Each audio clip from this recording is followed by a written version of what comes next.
Hommes cagoulés munis d'armes de guerre en plein cœur de Paris. Ils ouvrent le feu.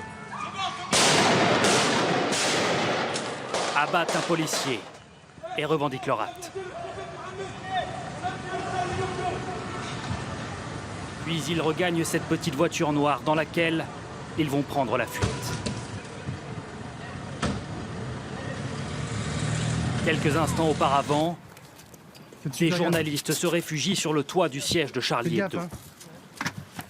Un d'entre eux vient d'enfiler un gilet pare-balles. Une fusillade a éclaté dans le bâtiment. En bas, des policiers accourent. À gauche! À gauche! Là!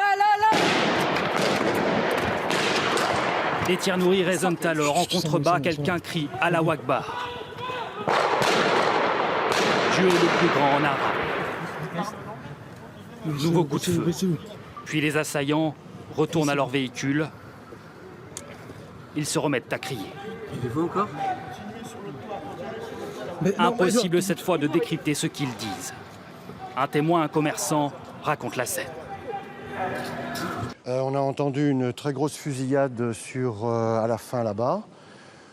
Et puis, que vous dire, on a vu des silhouettes noires partir vers le fond de la rue. L'attaque a eu lieu autour de 11 h dans le 11e arrondissement de Paris. Les secours sont toujours sur place. Il y a de nombreuses victimes. Ici, un blessé pris en charge sur le trottoir avec l'aide des journalistes. Les employés sont sous le choc. Sur la façade de l'immeuble, des impacts de balles un peu partout. Ainsi que sur cette voiture de police qui a tenté d'intervenir. Sur une dernière photo, on découvre le face-à-face qui s'est déroulé entre les terroristes et les forces de l'ordre dans cette rue étroite. Les assaillants ont pris la fuite et abandonné quelques minutes plus tard leur véhicule rue de Meaux dans le 19e arrondissement. Une voiture dont voici les premières photos.